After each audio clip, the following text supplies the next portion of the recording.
Obadde musajja wa NUP omulwanyi Namige. Simbadde kyali wa NUP. Okyali wa NUP? Yes. NUP ina akabonero ka Mwambulera. Anti nkunyonyole. Golwacho yini sawa. Nzikiririza nwaki nine sawa anti. Oli ayetegese okuma ate kogenda bakumme. Nze natunudde ddala mukakungunta akali bano ke balinze kati bano balaba bali ebisabita nso baluma. Bali ndo omuko omuhero okutanajja. Baba mulimu batanso gama bali kubitanda lwa kadi. Nenze nzikiza wadde buli mwayi nenzikiza nini musajja musiraamu. Ekkule nakutokwata essawa tekyanzije mu kibiina. Naye ono ebamuba akamyufu kimukakatako okuviira yenna yeesimbyewo afunye ki kadi. Naye nze akamyufu kange Katonda yakampadde. Nematiza ne Katonda wange ekiro nembaka essaawa. Teryanvunaana. Kiringa owakkiririza mu kibiina kyo. Nzikiriza mu kibiina kyo. Tokikkiririzaamu. Ate ntya? Singa obadde okikkiririzaamu obadde osobola okugenda n'amateeka gye gakola ki? Kubanga ekibiina kyaffe kirina amateeka gaakyo. Kyova nze nina ansi emu era namugamba ne mbagamba abalonzi bange ababwayise wano. Kyeyune Godfrey kyoleka owembaawo bwe sifuna kaadi sikola ki? Tojja. Sijja. Eno ye Magala TV. Okumanya we Kalulu. Fe tujja kubeera mu field kuva olwaleero mpaka akalulu ako bwe kabeera ak'amazima naki n'obwenkanya. Tugamba nti okufa n'obutanyagwa luno si lwakugezaako bugeza. Luno lutalo lwakufa na kuwona kulwana kuwangula. Nze si kiruma mugenda bweru kunafuya Museveni. Si muzannyo si byakusaaga ebyobufuzi mu bukwata bubi ensi yo eyinza kuyingira mu buzibu. Eno yesawa mulindwa ya programu lwakigwe 2026 ku Magala TV mulikwatera omukulembezeewo ngaddamu ebibuuzo era lwaki yasanidde okuweereza gwe mu kalulu ka 2026. Amerika bakyali bange era bwe baba bagenda tuyamba okujjako Museveni njabbaaniriza. Amagye ag'amaanyi ago ge twazimba tegasobola okukkiriza. N'omuweerezaawo Simple Steven Sekamati buli lwakusatu okuva ssaawa 3 ez'akawungeezi wano ku Magala TV okumanya we kutandikira. Alright, tukwaniriza nnyo gwena omulabi waffe owa Magala TV era nga bulijjo tuba tugguse mu programu yaffe lwakigwe 2026. Nagamba programu tukwetera abakulembeze ku mitendera egy'enjawulo abo abagala okubeera nga bakiikirira abantu baabwe ne batubuulira ntuulira ku ndowooza zaabwe lwaki balowooza nti be basaanidde okubeera nga bakiikirira oba nga bagenda mu bukulembeze mu bifo ebyo ebyenjawulo mabeera bagala okukiikirira. N'olwaleero nnyingiddewo n'abatuuze oba abakulembeze mu bitundu by'e Kawempe Bwayiise bajja batubuulira emitendera gye bagenda okwesimbirako be bamu ku bali mu lwokaano lw'okunoonya kaadi z'ekibiina kya National Unity Platform bajja kuba batubuulira balabawo obwenkanya oba balinawo essuubi okubeera nga banaaweebwa omukisa okukwata kaadi y'ekibiina. Kabasooke batubuuzeeko batweyanjulire buli omu tutegeere wa gy'avudde wa wagenda okwesimba n'oluvannyuma tugende mu maaso ne puroguramu naye nga teweerabira nti eteekebwamu ensimbi bannaffe aba Woolly Property Management and Real Estate abo nno nga bakafulu mu kugula n'okutunda poloti. Bw'akoya obupangisa onoonya poloti eri mu biwandiiko ebituufu oba makubo amatuufu weekwate aba Woolly Property Management and Real Estate nga basangibwa wali e Kasubi opposite The World Kindergarten and Primary School. Right, The World Kindergarten and Primary School aba Woolly we basangibwa. Ojja banoonyako ku namba z'essimu eziri wansi awo ku screen yo obeere nga obafuna osobole okuba nga owona obupangisa. Abakulu tusanyusa okubalaba. Nsaba ntandike sayidi eno ewa muganda wange ono tutera okumulaba ku mpewo za Magala TV naye n'olwaleero akomyewo tusobole kutegeera wagenda okukiikirira nate. Sebo weyanjula yabatulaba. Assalamu alaikum wa rahmatullahi wa barakatuh. N'abo buli omukama bulungi yabukeeseza olunaku lwaleero. Mpozi erinnya nze Sserunjojo Rashid Pirawayo Cha. Era mu mbeera efaanaganako bwetyo nga Katonda yasazeewo ng'obeetanya etta amenvu nsuubira okuba nga ngenda kukiikirira omuluka gwa Bwayiise esooka mu Kawempe Division. kugombololawo ekawempe Bwayise. okubalaba bannamagala TV ansubire bannakawempe mutolesa amaaso neggwanga lyonna Uganda buli omu ali ku Magala TV sanyusa okumulaba mu mbeera efanaganako bwetyo. Okay, sebo tusanyusa okulaba naffe ku mpewo za Magala TV. Oyo ye mukulu Rashid Pirawo awekya. Simanyi oba tuletedde ku Pirawo abali mu studio kuba ali ku kamera mulaba nga embeera si nnungi. Sebo side eno oyanjulira abatulaba. Mbalamusizaako mwenna baganda bange. Amanya agange yenze Kyewune Godfrey Kyoleko yegwanyiza ekifo ky'obwa kansala L33 bwayise wano era nga nkakasa mukama wange yenze kansala addako bwayise wano.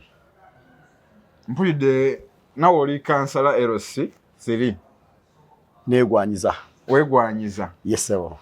Mwenna muli mu bifo bye bimu bwe kiri.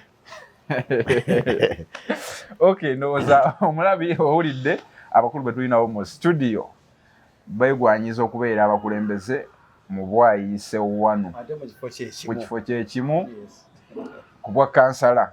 So kati gwe omulonzi agenda okubeera nga otulaba gwagenda okusalawo n'akateeka waani, kateeke wa Rashid, kateeke wa Godfrey. So tusimbudde lwaki gwe 226. Mr. Godfrey wanjisaba olowooza lwaki gwasaanidde okubeera nga okiikirira bannabwayise mu kifo ky'obwa kansala L3? Muganda wange neyanze ekibuuzo ky'ombuuzizza. Tuzze twenyigira mu by'obukulembeze okuva mu buvuka bwaffe mu buto bwaffe n'okutuuka ku saa ya leero. Nze Ssebo ndi foot soldier era nga ndi wa National Unity Platform era nga ndi wa People Power. Lwaki nkulembeza People Power? Gemanyi gabaki g'abantu. Ombuuziza ekibuuzo nti lwaki nvuddeyo ninegwanyiza ekifo ekyo. Kivudde ku bakulembeze baffe betuzze tutambula nabo. Bwe bafuna ebifo nga badde ewaabwe bakola ki? Beebaka. Ebizibu ne bifuuka ebizibu mu bakawempa, emyala ne gifuuka emyala. Ffe tuli baana ba ghetto. Naye bw'otuuka mwana wa ghetto n'akunnyonnyola ensonga ze ngolaba zikwiye naga mukulembeze gwe twalonda taddanga mu kulabika. Ne mu bwayise yasenguka mudda. Ali watumuulira mu jjokolera tumuulira mu kawanda. Ne twebuuza kati bw'oba wajja kukulembera abantu ki ekikozesebwa naffe ne tusalawo tujje tubyekwatiremu nga ffe ba foot soldiers tusobole okutwala eggwanga lyaffe mu maaso. Ate omukulembeze waffe yatugamba tujje tuwekwatiremu nga ffe ba foot soldier tuli ku nsonga gye tuli mu kutambuza ya protest vote era yasinze okundeeta. Tuli mu kuduumira engeri gye tugenda okuggyako dictator. Olowooza bannabwayise banakkiriza foot soldier okubeera nga abakiikirira omulundi guno eno nga bwe twakiraba season eri?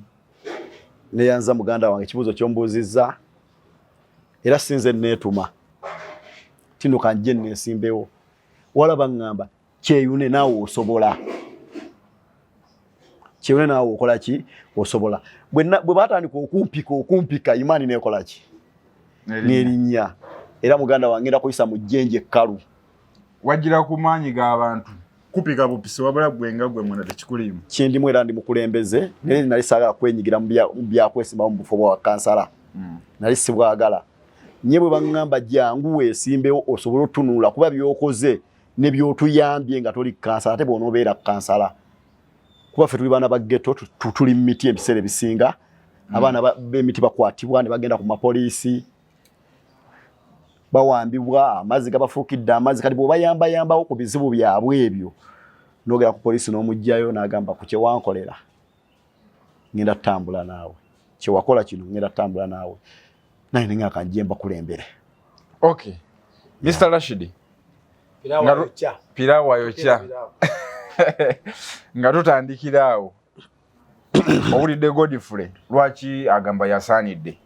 Gwe kyanjawulo kitwaba nga muli mu bifo byebimu muli mu kubbinkana okubeera nga mukiikirira abantu ba bwayise. Gw'olowooza oli wanjawulo ki ku Godfrey era bannabwayise bakusuubiremu ki singa banaakuwa obwesige? Mukulu Evans okweyagaliza kya butonde. okuwangula kirala n'okwesimbawo kirala. Mu mbeera efaanaganako bwetyo ekifo ekyo kye tuliko ekyabwayise wano omuluka gwabwayise wano ogwo gulina ebyafaayo. Ekifo ekyo nakikulemberako ndi kansala waakyo era nkimanyi obuufu n'obuddo bwakyo. Mu mbeera efaanaganako bwetyo nze sigenda kusibira muntu kati luli abajja empapula ku pulezidenti w'eggwanga bali mu 120 kati babadde 15 kati bayingidde 120. Ekifo kyaffe kyendire ekifo kino buli omu kyakaayanira okulaba buli omu akisobola. Mu butuufu kiriko abantu kati ssaawa zino ngamba kiriko abantu 12 abeegwanyiza. Naye mu mbeera efaanaganako bwetyo olujja olwaggulwawo bannabibiina okwetaba mu byobufuzi lwaggulwawo gavumenti eno olw'ensonga zaayo ze yayagala. Naye tulabye nga buli eyeesimbyewo alina kyagoba. Naye obuweereza omukulembeze yenna mu nsi yonna bamutegeka. Omukulembeze tazaalibwa nga mukulembeze kyoleka abadde mu miti nga wa bibira. Ojja kwesanga nga waliwo abalimi abazze okwesimbawo n'abalunnyanja mwebali kyokka nga ate n'ababbi mwebali ku byalo tubamanyi bagenze basabyeyo fulaaga za NUP. Naye nze ekyawukana ku mukulembeze gwe mulaba ono Piraawo ayokya kiri kimu, nze ndi wanjawulo n'abantu bange bandaba era bampulira nekkiririzaamu ekisooka. Nasooka okulembera omuluka ogwo nga nkyali mutu nga nakava mu ssomero abantu ne banteekamu obwesige. Era gaali maanyi g'abantu by then nga people power maanyi g'abantu. Article 1 of the Constitution of Uganda, power belongs to the people. Wakati nga NUP National Unity Platform ngeresa amaanyi negayirira abantu bange nti mugenda okusuula akati ke mulina muleeta agabbi muleeta abannakigwanyizi era babaleeta bakabidde emyaka egi gwe twalonda tetukyamulabako gwe twalonda tumuwulira mu misango tumunoonya tetumulaba.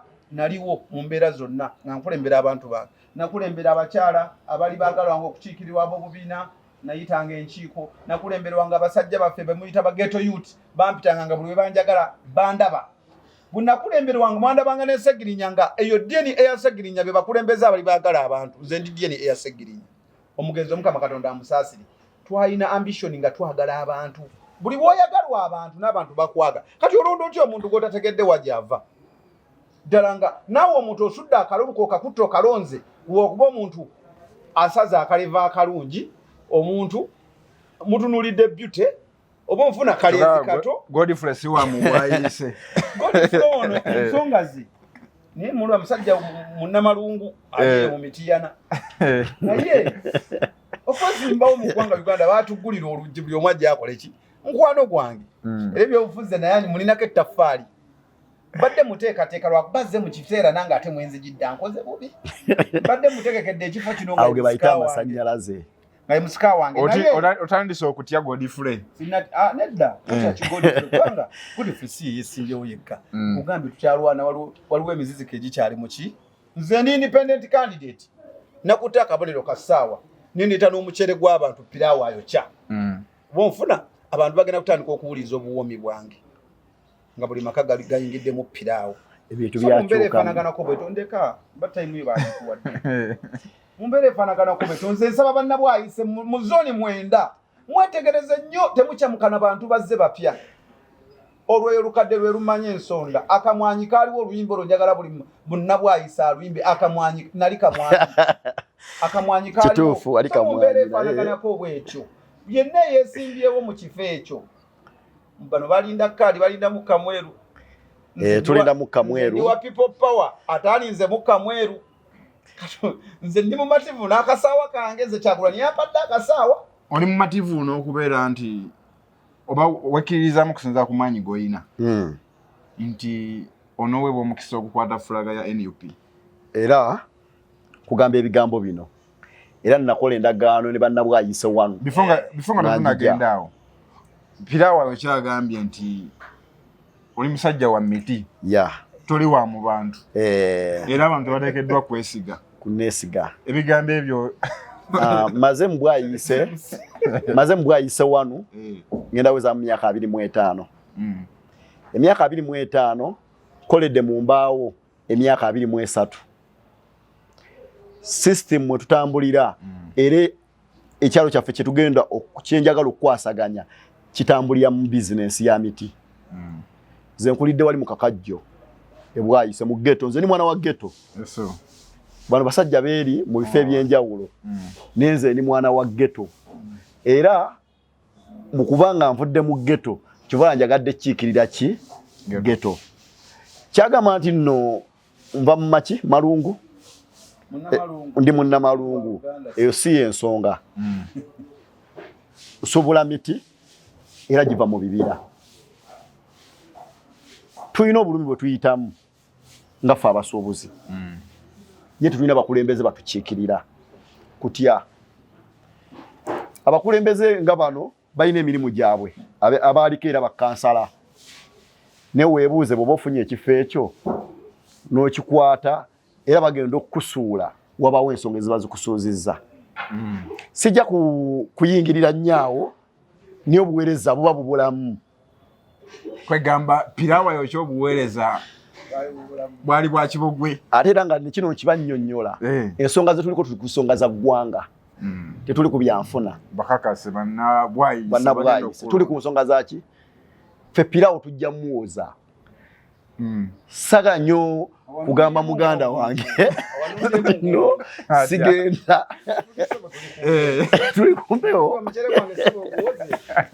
tuli ku nsonga za ggwanga ffe ensonga eyaffe yakujjako dictator Museveni Munnayuganda abeere n'eddembe lye eryesalirawo Munnayuganda asobola okukola omulimu ng'alina akasente kajjako ssebo ffe mu miti edda nga twakatandika okusobola ng'osobola okusala emmoloka y'emiti n'oggyako emitwalo 6 obulamu ne buba nga butambula ng'osobola oweerera omwana ne kusalayo tekukyali mulimu wabula tuliwo okubeerawo bubeezi bwe bulumi obwo bwe bulumi bwe tulimu ffe ekyewa kansala nkireeta nga pulezidenti waffe bw'agamba mukole eggaali ndi mu kusetinga ggaali era eggaali yange yawedde dda egenda okukomandinga bwayise 1 tutwale akasajja nga tekalinnya bino baliko nti nno bya bufo onosigaza ekifo oba bali ku bino bya kifo nti nno piraawo ayokya ffe tebitukwatako tuli ku nsonga za ggwanga ebyobufuzi mulimu abatogera mazima tuli ku nsonga zaki za ggwanga ate muyingira mu bifo nga muyingira muri mu institution za government yenyine gye muvuganya ate temwagala okukola ki temwagala ate okuyingira teri ayingira nga ali mu kintu n'olwana nga oli mu kintu baba basooka ne bakuteeka omugaati mu kawo eteeza gweze byawandi oze kubyanfuna obuweereza si byanfuna kati ze saagala olimbe bannayuganda obuzebuze bannayuganda monneesimbyeko kulwanyisa dictator kitege kubanga gamba ozze kulwanyisa nzi mubendowooza anoonya bukulembeze mu byendowooza simulowoozaako fanaganako bwetu nze ngamba obuweereza abantu baffe balina bye beetaaga ate tunatuka ku ntalo za ggwanga waggulu kubanga ffeno wansi we are the stumbling ffe tubonaabona omuntu wa wansi okutandikira ddala ku mukyala omukyala ali mu kazigo ge nga omusajja yamuddukako asooka tanoonyangako omukulembeze wa ggwanga anoonya kansala w'eddoboozi lye kansala oli mouthpick omukulembeze wa wansi ghetto youth anywa enjaga ye oba onfuna ne batabaakamunoonya bulungi olulimi ghetto youth ekyo ntegedde ba ghetto youth bantegeera oba onfuna mu mbeera yonna nga teriko busajja bumugoberera ng'osobola omumwogerera ghetto youth atambula mu kitundu kye nga kiyonjo kirimu amazzi amayonjo kirimu obujjanjabi obulungi kirimu amalwaliro agalimu eddagala ng'osobola okwogera kubanga gumubuuze atuweeyo emigaso 3 ez'ekifo gy'agenda okukiikirira tuweeyo emigaso 3 era ajja kugamba nze ndi futu soja so mu mbeera eyo nze bannakampuni omutwetegereza nti omukulembeze ajja mu maaso gammwe wakubanyumye kugambye asaze akenyi ayambadde ka busuuti bagenda babuzaabuze eyo batandise dde okwambala obusuuti okubalaga nti be bakulembeze naye nga mutuufu tugenda kulonda emisege mu bifo ebyenjawulo sigambye ono gwendi naye ono omusajja mulungi ate nze amuteekateeka naye lwakuba omukkiririzaamu atwala ekifo gy'obwa kansala katonda waba muwa mwana okuddi sirinaako buzibu kubanga katonda yabigaba ffe tulwana wano katonda yamanyi omuki anaawangulambeze nze omanyi lwaki nakutte essaawa nesumbukana nakabinkano k'abaana naye obadde musajja wafutuso wa NUP omulwanyi Namige simbadde kyali wa NUP wakyali wa NUP yes NUP ina akabonero ka mwambulera anti nkunyonyole golwacho yini sawa nzikiririza lwaki nine sawa anti oli ayetegese okuma ate gwogenda bakumme nze natunudde ddala mukakungunta akali bano ke balinze kati bano balaba bali ebisa bitanso baluma balinda omukka omuhero ogutannajja baba mulimu nabatanso okugamba bali ku bitanda lwa kaadi nenze nzikiriza wadde buli omu alina enzikiriza nini musajja musiraamu ekkubo lyennakutte okukwata essaawa tekyanzije mu kibiina naye ono ebamukuba akamyufu kimukakatako okuviira yenna yeesimbyewo afunye ki kaadi naye nze akamyufu kange katonda yakampadde nematiza ne katonda wange ekiro nembaka essaawa teryanvunaana kiringa okkiririza mu kibiina kyo nzikiriza mu kibiina kyo tokikkiririzaamu ate ntya singa obadde okikkiririzaamu obadde osobola okugenda n'amateeka gye gakola ki kubanga ekibiina kyaffe kirina amateeka gaakyo kyova nze nina ansi emu era namugamba ne mbagamba abalonzi bange ababwayise wano kyeyune Godfrey kyoleka owembaawo bwe sifuna kaadi sikola ki tojja sijja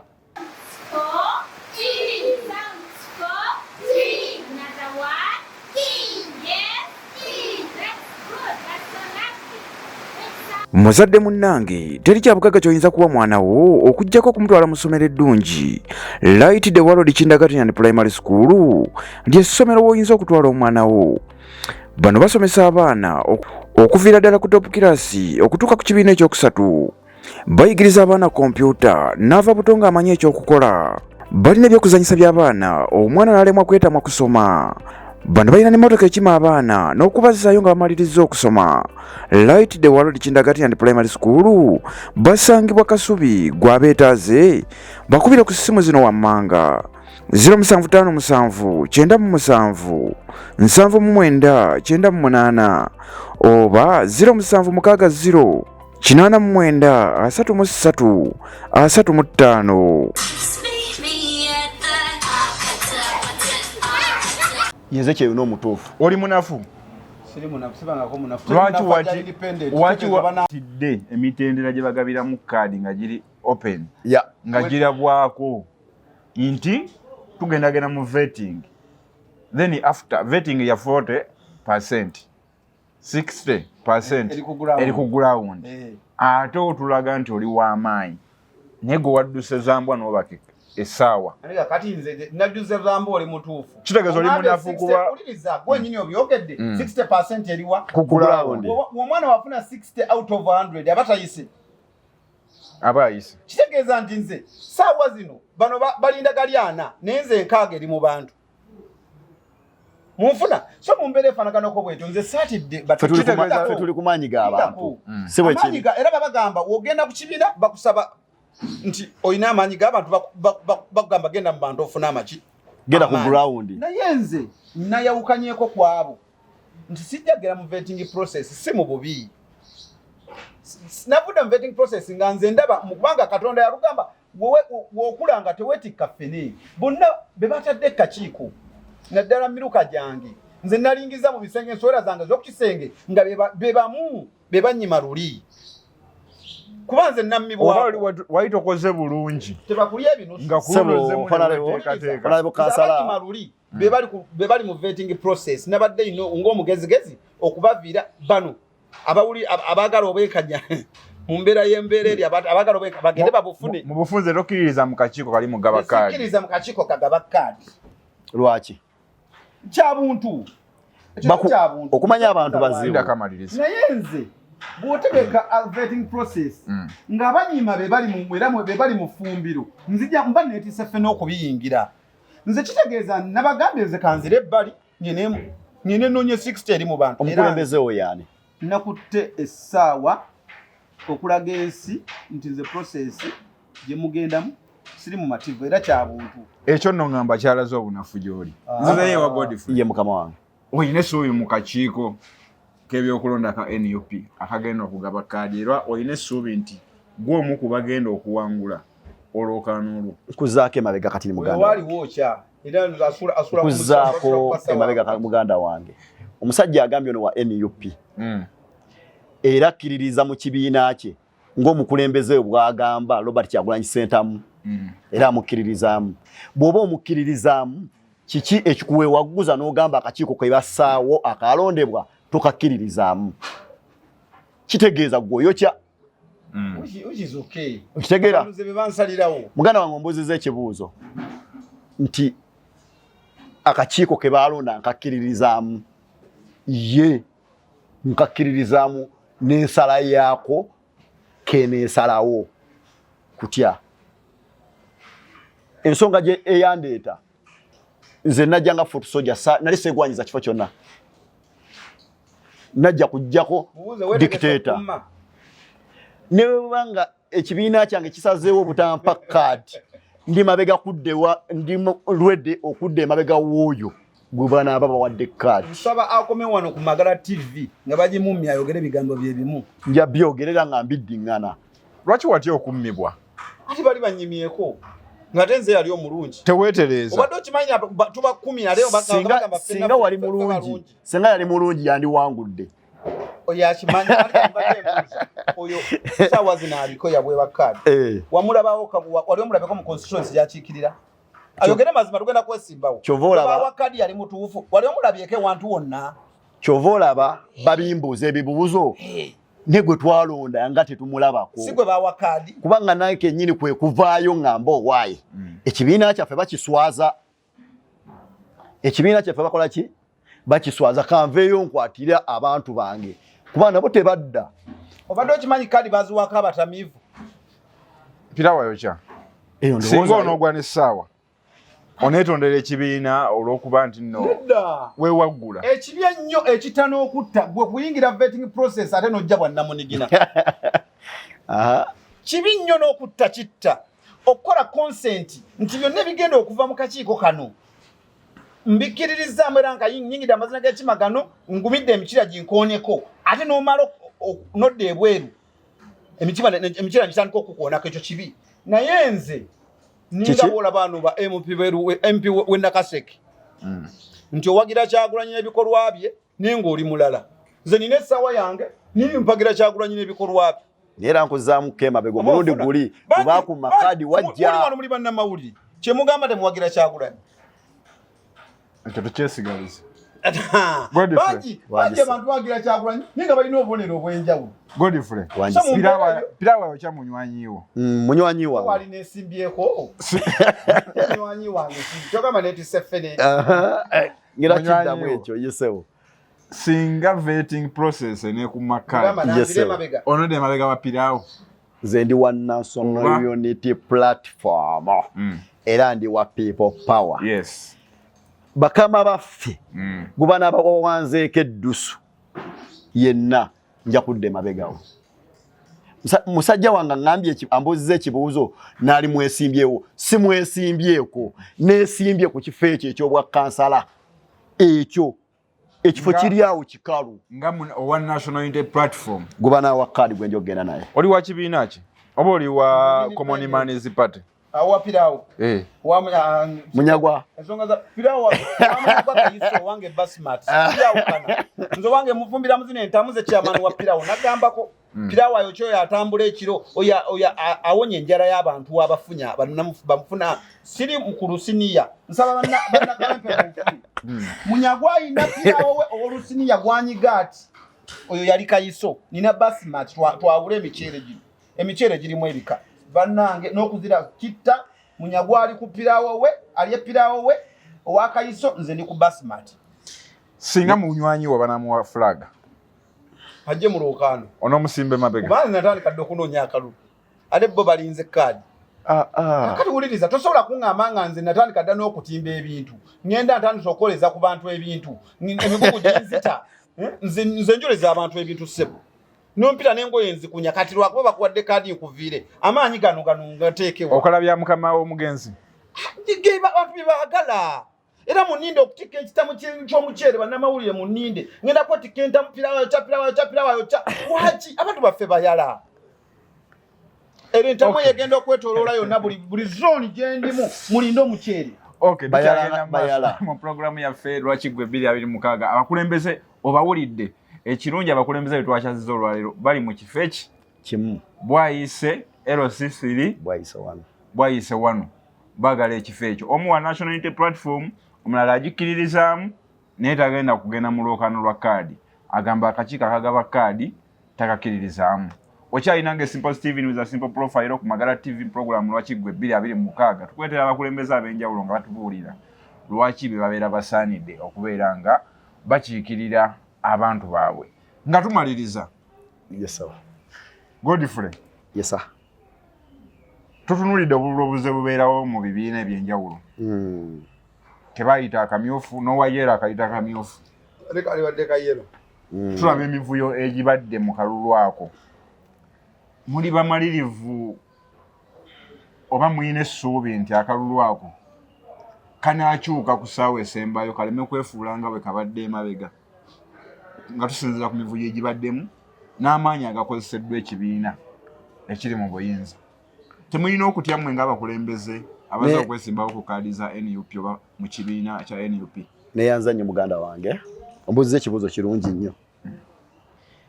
Ensi gye tufugibwa efugibwa dictator General Museveni. Okumujja mu buyinza abulemeramu tumulwanyisa akola ki? Alwana. Naffe nga president walugamba tuli ku maanyi gaki ng'abantu. Museveni amagye gayina tigenkana na kota y'abantu abali mu ggwanga muno. Bannayuganda bwe banaabasazeewo era mbakutira ebigambo bino bwe mulaba obuwagizi bwammwe babuwamba nga babweddiza muyimuke tukwatirirwamu tulwanirire obuwanguzi bwaffe. Ekibuuzo kyabuuzizza Namulese n'ayogera nze nsinga obutiitiizi naye natambula ne pulezidenti wange Robert Kyagulanyi Ssentamu eggwanga lyonna era ssebo mukama wange nze yavuganga vitiizi yalinga eya radio oba wagirabanga mu kampeyini ekyolya ssebo natambula Uganda yonna ne pulezidenti Robert Kyagulanyi Ssentamu ensi yonna ekimanyi yali alabikiddeko wa tetwagala kwogera bingi kutuukiriza nsonga zitaliiyo kuzitutumula nazifuula ezitaliyo olwokubanga tuli mu byobufuzi. Kyova nze nazo wano ne nkugamba ndi ku nsonga za ggwanga tetwagala kujjako dictator Museveni kati oba yoona ali ku bufo alwanirira obufo bw'ayonza amasowaani afumbe pirawo waawe ayokya naye naffe tuli lwedde tugenda muwoza. Okay. Pirawo ayokya ndikusaidia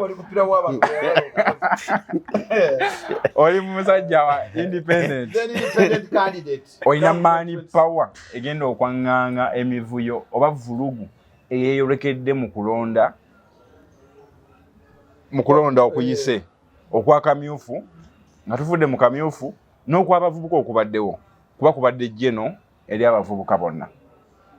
Gwe ngaali independent onosobola okulwanirira akaluluko nga Godfrey ayina kaadi naye alwana okuwangula oba NRM naye ayina aliko emmundu nga bwe bijja bitambula ennaku zineeno. Bannakawempe naddala bannabwayisa wano tusuubire ki oba osuubira ki mu kaseera ako? Kyensiigo basuubiza nze eryange eryato lya Nuuwa buli kokota ngenda kokota buli kiramu wakati mu kalulu kange nga katandise kubanga one nze kisooka siinakko naye kati bano balina ekyenjawulo kye bagambye bafuutu soja nze siri fuutu soja wabula nina amaanyi g'abantu nina amaanyi g'abantu abannindiridde nakati weebali oba okkiririza mu ki ndi independent ekyo kitegeeza nina ekitimba olutuula ndutadde ku lyato lya Nuuwa buli omu musaba yingira mu kino ekintu jangu wagire pirawo ayokya kubanga amaanyi olwene natandise dda nze nakumyemu kubanga tugenda akalu katandise bano balindamu kamweru mulimu n'abafuna atandise okufuna ebiroto ebyentiisa lwa kaadi mugabe kaadi abantu batandika okunoonya akalulu ono neesimbyeku waliwo byatasobola kukola kubanga ye akyanoonya ki natandise dda olugendo tiimu ssebo nazifunye ensonga ezaali mu kalulu k'abavubuka bo bennyini gaali maanyi g'abantu nange ngalinze bageto yuti mbakubiriza temuva mu lyato lya Nuuwa ye pirawo ayokya owammwe gwe mwetaaga kano kapisuli kalimu kamulali yenna ayingira mu kkubo lyaffe oyingira mu kkubo lya Musambwa so yenna agala okutaataganya akalu ka pirawo ayokya jangu ng'eyiye ekoze eki basimye wamu ng'ofundikira ebisembayo eri bannakawempe abalonzi bo bannabwayisi ng'osibula. Tetwasika bitojiri wakalu tagenda kuggwa. Era mulimu abagamba kufana kuona. Oba munnesimbyeko basatu oba 10 mwe mujje emboozi. Nesagala muntu agenda kuzanyira muchere kwa banakawempe sagala setaaga. So mumbere banakawempe mbagumya nze pira wayo cha munnesige tudde mututambuza kitundu kyaffe kya zone mwenda abantu emitwalo ebiri bebali mu kitundu ekyo nsubira okubawa obuweereza obulungi n'obukulembeze obw'omuggundu Mukama Katonda abankumire paka 2026 mera mbategeeza nze najjeyo empapula zange namaze dde okujjayo empapula ninda kuzizaayo nze akabonero kange kanjawulo nze ntutte ekisaawe ekinene mujja kulaba nga kirimu omutwalo gwa pira zaani n'ekirevu ekinyirira mu kalulu ako tunulira pira wayo kya essaawa n'ekirevu nina obubonero kumpi busatu Mukama Katonda abankumire. Godfrey ng'osibula abalonzi bo n'abatulaba ku Magala TV. Bannabwayise wano kasooka okwebazaako mukama wange okunkyazaawo ku Magala TV era nkyeyanza nnyo nkyeyanzeege omulundi gwange ogusoose kyanjawulo okuwa omukisa okudda ku mayengo g'ensi eno okuba nga naawe ogeeyagalirako. Bannabwayise wano mbakakasa yenze Kyeyune Godfrey Kyoleko byengezezaako okukola mu birabye. Twalina ebintu ebiri wali mu Kisenyi, waliwo ogunya gwali gunene tuyemu ettaka, tugezezaako okuyola kasasiro, ngezezaako okujjayo abaana mu makomera, era mbakakasa era nga mbagamba bakama bange kuba mmwe mumpa obuyinza era mmwe bakama bange kuba mmwe musalawo ne muga Kyeyune gendo tukiikirire. Mbasaba munteekemu obwesigwe bwe malofuna kadi yange eya National Unity Platform mbakakasa era mbagamba kadi yo yange era njewulira. Era mukama wange kano kankamalirizeeko kaiseyo nga ntumirako abasajja bange ab'omumbaawo obwayise wano ngenda tumirako abasajja bange ab'omunda sweri eno ku kkubo tumireko abasajja bange ab'omu Misambya tumireko basajja bange ab'Ejjuba balina ekyenjawulo kye baakoze bo bennyini bali mu kulwanirira kadi yaabwe bagamba ffe batugamba okole ground kati ffe ground kadi tumaze okukola ki ojikira neyanza nnyo baganda bange neyanzeege. Program wetu bibadde Lwakigwe 2026 nange Simple Steven za Simple Profile tusinkane olundi nga tutambula mu Magala TV kugamba genda bugenzi ku YouTube, Facebook, Instagram oberenga otunoonyako Magala TV. Nammwe bannamagala TV fans group mwebale nnyo okubeera nga mutugoberera era nga mutuzaamu amaanyi. Mubeere bulungi mweraba.